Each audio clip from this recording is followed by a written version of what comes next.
નમસ્કાર મિત્રો આજની વિડીયોમાં વાત થશે દેશ અને દુનિયાના સુપરફાસ્ટ સમાચારની। સૌપ્રથમ વાત કરીએ તો દક્ષિણ ગુજરાતમાં સુરક્ષા કડક વ્યવસ્થા મજબૂત કરવામાં આવી છે। ભારત અને પાકિસ્તાન વચ્ચે ચાલી રહેલા યુદ્ધના તણાવ વચ્ચે ગુજરાત પોલીસ એક્શનમાં આવી છે। ગુજરાત પોલીસે રાજ્યના દરિયા કિનારાને સુરક્ષિત રાખવા માટે દક્ષિણ ગુજરાતમાં સુરક્ષા વ્યવસ્થા કડક બનાવી છે। ઉમરગામ તાલુકાના ઉમરગામ અને નારગોલ બીચ બંધ કરવામાં આવ્યા છે।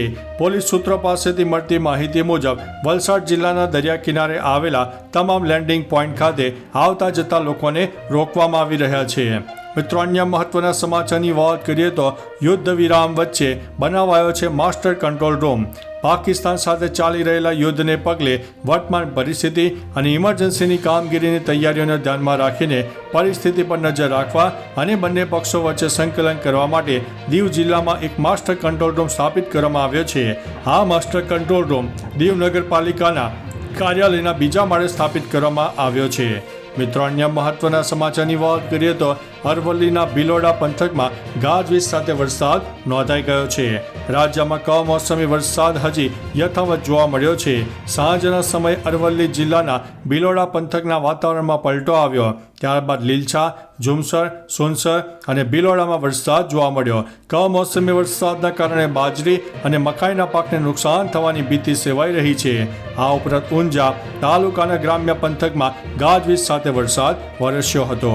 મિત્રો, અન્ય મહત્વના સમાચારની વાત કરીએ તો સરદાર સરોવર ડેમ અને સ્ટેચ્યુ ઓફ યુનિટીની સુરક્ષામાં વ્યવસ્થા કરવામાં આવી છે। ભારત અને પાકિસ્તાન વચ્ચે તણાવભરી પરિસ્થિતિમાં સરદાર સરોવર, નર્મદા ડેમ અને સ્ટેચ્યુ ઓફ યુનિટીની સુરક્ષામાં વધારો કરાયો છે। સરદાર સરોવર નર્મદા નિગમના એમડી તેમજ એસઆરપીએફના સેનાપતિ અને જિલ્લા પોલીસ અધિકારીઓ વચ્ચે તાત્કાલિક મિટિંગનું આયોજન કરવામાં આવ્યું હતું। અહીંયા આવતા જતા પ્રવાસીઓનું ચેકિંગ હાથ ધરવામાં આવ્યું હતું અને વાહનો જે છે તેઓનું પણ ચેકિંગ કરી રહ્યા હતા। મિત્રો, અન્ય મહત્વના સમાચારની વાત કરીએ તો શ્રીનગર અને જમ્મુમાં બ્લેકઆઉટ। શ્રીનગર ઉપરાંત અનંતનાગ અને જમ્મુના કેટલાક વિસ્તારોમાં પાકિસ્તાની ડ્રોન જોવા મળ્યા। સુરક્ષા દળે શ્રીનગર અને જમ્મુમાં બ્લેકઆઉટ લાગુ કરી દીધું। સરહદી જિલ્લાઓમાં પણ વીજળી કાપી નાખવામાં આવી, લોકોને ઘરની અંદર રહેવા કહેવામાં આવ્યું હતું। મિત્રો, અન્ય મહત્વના સમાચારની વાત કરીએ તો પાકિસ્તાની ગોળીબારમાં બીએસએફ જવાન શહીદ થયા છે, 7 લોકો ઘાયલ થયા છે। શનિવારે જમ્મુમાં આંતરરાષ્ટ્રીય સરહદ પર પાકિસ્તાની ગોળીબારમાં બોર્ડર સિક્યુરિટી ફોર્સના એક જવાન શહીદ થયા છે, જ્યારે અન્ય 7 વ્યક્તિઓ ઘાયલ થઈ છે। તેમણે જણાવ્યું છે કે આ ઘટના RS-પુરા સેક્ટરમાં બની હતી। બોર્ડર સિક્યુરિટી ફોર્સના એક વરિષ્ઠ અધિકારીએ જણાવ્યું હતું કે સબ ઇન્સ્પેક્ટર મોહમ્મદ ઇમ્તિયાઝે મોરચા પર બહાદુરી દર્શાવતી વખતે સર્વોચ્ચ બલિદાન આપ્યું છે। મિત્રો, અન્ય મહત્વના સમાચારની વાત કરીએ તો નાગરોટામાં આતંકવાદી હુમલો। જમ્મુના નાગરોટામાં એક લશ્કરી મથક પર મોટો આતંકવાદી હુમલો થયો। જમ્મુ નજીક આવેલું આ આર્મી બેઝ 160 ફિલ્ડ રેજિમેન્ટ યુનિટનું બેઝ છે। અહીં કેટલાક આતંકવાદીઓ હુમલો કર્યો અને કેટલું નુકસાન થયું છે તેની માહિતી હજુ સુધી સામે આવી નથી। મિત્રો, અન્ય મહત્વના સમાચારની વાત કરીએ તો ખેતીના પાકને વ્યાપક નુકસાન થયું છે અને નુકસાનીનો સર્વે શરૂ પણ થયો છે। આણંદ જિલ્લામાં કમોસમી વરસાદ અને વાવાઝોડાથી ખેતીના પાકને નુકસાન થયું। હવે આણંદમાં કમોસમી વરસાદ અને વાવાઝોડાથી થયેલ નુકસાનીનો સર્વે શરૂ કરી દેવામાં આવ્યો છે। રાજ્ય સરકારના નિયમો અનુસાર ખેતી પાકમાં 33% કે તેથી વધુ નુકસાન થયું હોય તો ખેડૂતોને સહાય ચૂકવવામાં આવશે। સર્વે પૂર્ણ થયા બાદ રાજ્ય સરકારના નિયમ અનુસાર નુકસાની પેટે સહાયની ચૂકવણી કરવામાં આવનાર છે। મિત્રો, અન્ય મહત્વના સમાચારની વાત કરીએ તો રશિયા યુક્રેન વચ્ચે 30 દિવસનો યુદ્ધ વિરામ। રશિયા અને યુક્રેન વચ્ચે ચાલી રહેલું લાંબા સમયથી યુદ્ધ બંધ થવાના એંધાણ જોવા મળી રહ્યા છે। મળતા અહેવાલો મુજબ યુક્રેન કોઈ પણ શરત વગર 30 દિવસનો યુદ્ધ વિરામ કરવા માટે માની ગયા છે। યુક્રેનના વિદેશ મંત્રીએ કહ્યું છે કે સોમવારથી યુદ્ધ વિરામ થશે। યુક્રેનના રાષ્ટ્રપતિ ઝેલેન્સ્કી સાથે મુલાકાત પણ કરી હતી। આ દરમિયાન ચારેય દેશોના નેતાઓએ યુક્રેનને સમર્થન આપવા માટે તૈયાર થયા હતા।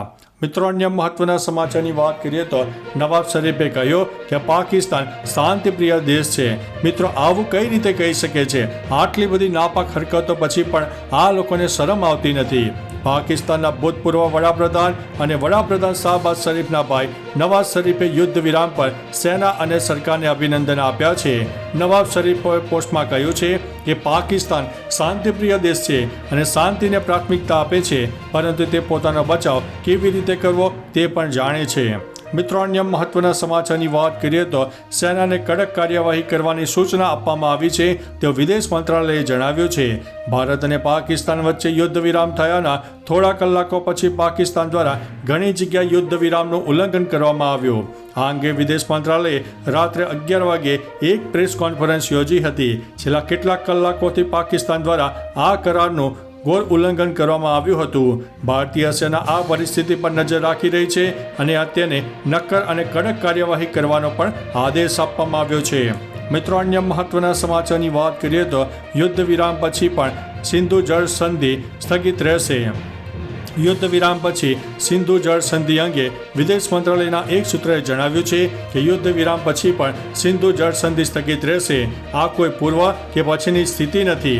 આ ફોન પાકિસ્તાનથી કરવામાં આવ્યો હતો. ભારત અને પાકિસ્તાન વચ્ચે સિંધુ જળ સંધિ પર હસ્તાક્ષર થયા હતા, જે પહેલગામ આતંકવાદી હુમલા પછી તૂટી ગયું છે અને ભારતે સિંધુ નદી પરનો ડેમ બંધ કરી દીધો છે. મિત્રો, અન્ય મહત્વના સમાચારની વાત કરીએ તો શું હવે ગુજરાત ટાર્ગેટ ઉપર છે? ભારત અને પાકિસ્તાન વચ્ચે યુદ્ધ વિરામ થયાને 3 કલાક જ થયા હતા. આવામાં કચ્છમાં હરામીનાળા અને જખૌ પાસે પાકિસ્તાની ડ્રોન દેખાયા. નલિયા અને જખૌ વિસ્તારમાં 15 જેટલા ધડાકા સંભળાયા. દરમિયાન ફરીથી સમગ્ર કચ્છ જિલ્લામાં અને બનાસકાંઠાના કેટલાક વિસ્તારોમાં બ્લેકઆઉટ જાહેર કરવામાં આવ્યું હતું. ગૃહ રાજ્યમંત્રી હર્ષ સંઘવીએ પણ રાત્રે બેઠક કરી હતી અને સ્થિતિની સમીક્ષા કરવાનો વારો આવ્યો હતો. તેમણે અધિકારીઓને જરૂરી સૂચના પણ આપી હતી. મિત્રો, અન્ય મહત્વના સમાચારની વાત કરીએ તો તણાવ વચ્ચે એક મોટું અપડેટ સામે આવી રહ્યું છે. ભારત અને પાકિસ્તાન તણાવ વચ્ચે IPLને લઈને એક મોટી અપડેટ આવી છે. અહેવાલો અનુસાર જો મે મહિનામાં IPL ફરી શરૂ થાય છે તો બાકીની મેચો બેંગ્લોર, ચેન્નઈ અને હૈદરાબાદમાં રમાઈ શકે છે. IPL સમિતિ સાથે બેઠક યોજ્યા બાદ BCCI પ્લાન B ઉપર કામ પણ શરૂ કરી દીધું છે. ભારત અને પાકિસ્તાન વચ્ચે યુદ્ધ જેવી પરિસ્થિતિને ધ્યાનમાં રાખીને BCCIએ IPLને અધવચ્ચે રોકી દીધી હતી. મિત્રો, અન્ય મહત્વના સમાચારની વાત કરીએ તો જમ્મુ કાશ્મીરમાં પરિસ્થિતિ સામાન્ય, સર્ચ ઓપરેશન પૂર્ણ. જમ્મુ કાશ્મીરના નાગરોટામાં સર્ચ ઓપરેશન સમાપ્ત થઈ ગયું છે.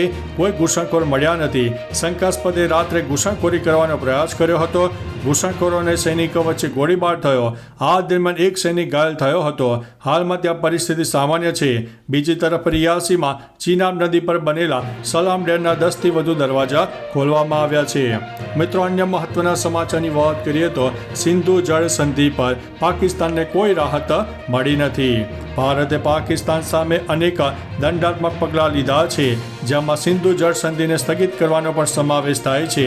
હવે સરકારી સૂત્રોના અહેવાલ મુજબ સિંધુ જળ સંધિને સ્થગિત કરવાનો નિર્ણય ચાલુ રહેશે. ભારત અને પાકિસ્તાન ગોળીબાર અને લશ્કરી કાર્યવાહી બંધ કરવા સંમત થયા બાદ આ સ્પષ્ટતા આવી છે. સૂત્રોએ જણાવ્યું છે કે ભારત દ્વારા 23 એપ્રિલે પાકિસ્તાન વિરુદ્ધ જાહેર કરાયેલા પગલાં અસરકારક રહેશે. તો ચાલો મિત્રો, ફરીથી દેશ અને દુનિયાના સુપરફાસ્ટ સમાચાર લઈને મળતા રહીશું. ત્યાં સુધી અમને રજા આપશો. નમસ્તે.